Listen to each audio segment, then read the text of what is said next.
श्री भुवनेश्वरः नमः।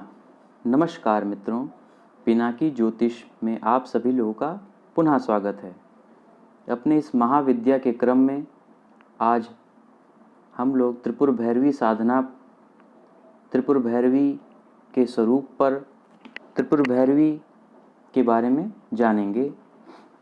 माता त्रिपुर भैरवी का स्वरूप कैसा है ये जानते हैं।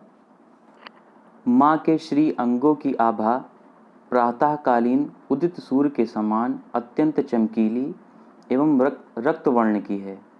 वे लाल रंग की रेशमी साड़ी पहने हुए हैं। उनके गले में मुंडमाला सुशोभित हो रही है। वे अपने शरीर पर रक्त चंदन का लेप लगाती हैं। वे अपने कर कमलों में जपमाला, विद्या, अभय एवं वर मुद्राएं धारण किए हुए हैं। यहाँ मुद्रा से अभिप्राय कोई वस्तु या कोई अंगूठी इस तरह का नहीं, पूरी हथेली को जो खोलकर जो सामने रखती हैं उस मुद्रा को अभय मुद्रा कहते हैं। और आशीर्वाद देने वाली मुद्रा वरद मुद्रा कहलाती है। तीनों नेत्रों द्वारा इनके मुखारविंद की शोभा अनुपम है।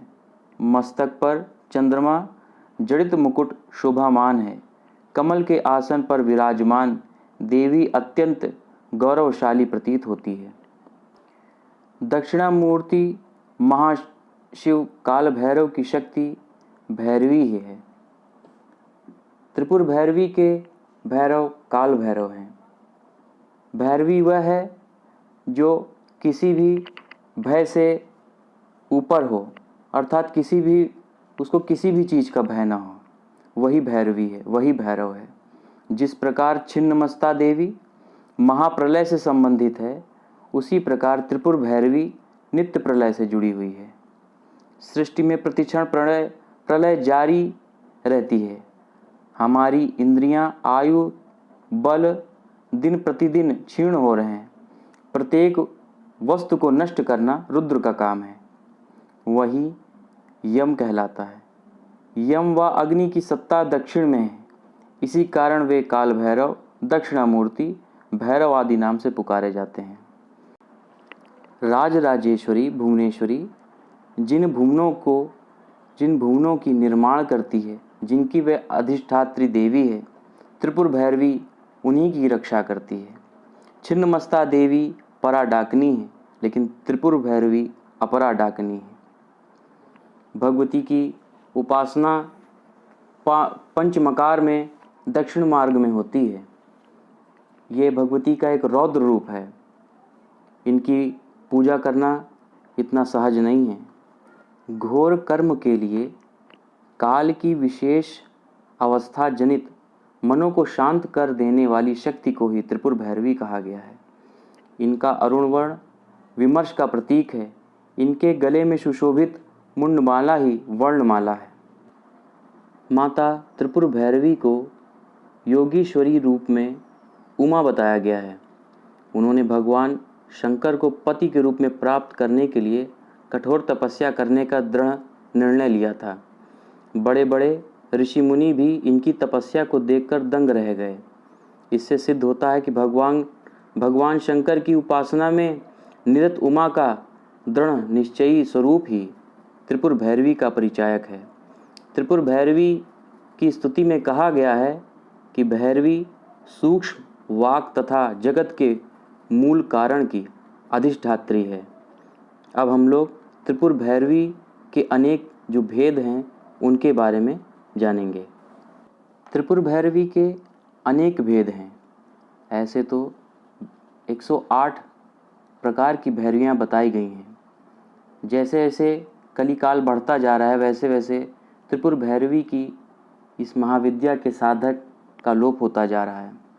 त्रिपुर भैरवी के इन भेदों के बारे में जानते हैं।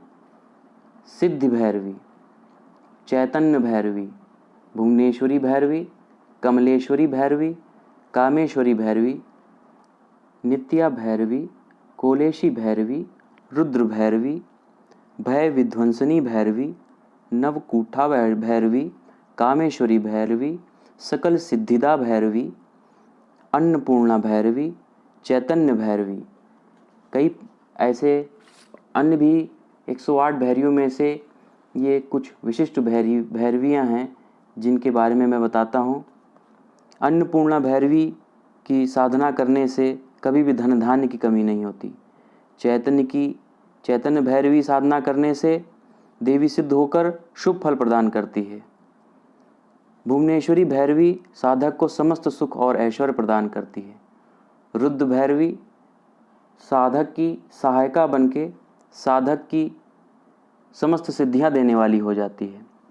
भय विध्वंसनी भैरवी साधक के समस्त भयों से उसको मुक्त कर उसको समस्त संपदा ऐश्वर्य प्रदान करती है। कोलेश भैरवी, यह कोलेश भैरवी साधक की योग्यता के अनुसार ही उनको उनका फल देती है। ये कहा जाता है कि एक हफ्ते में ही 7 दिनों में ही इसको सिद्ध किया जा सकता है। इस प्रकार हम लोगों ने आज त्रिपुर भैरवी भगवती के बारे में चर्चा करी। त्रिपुर भैरवी का स्वरूप बहुत ही गुह्य है, बहुत ही रहस्यपूर्ण भरा हुआ है, क्योंकि इसका मूल स्वरूप इनकी जो पूजाएं हैं वो वाम मार्ग में ही हैं। वाम मार्ग में जाकर ही इनकी पूजाएं की जाती हैं, लेकिन सात्विक दृष्टि से इनकी पूजा करने के लिए आपको वाम मार्ग में ना जा कर के अपनी योग साधना एवं प्राणायाम द्वारा कुंडलिनी शक्ति का जागरण करते हैं, जिससे त्रिपुर भैरवी माता को सिद्ध किया जा सकता है। आपको ये मेरा वीडियो कैसा लगा इसको ज़रूर कमेंट बॉक्स में लिखें। मेरे चैनल को सब्सक्राइब करें, लाइक करें और शेयर करें, जिससे कि महाविद्याओं के क्रम में आगे आने वाले प्रत्येक वीडियो और उन महाविद्याओं की जानकारी आपको मिलती रहे। नमस्कार।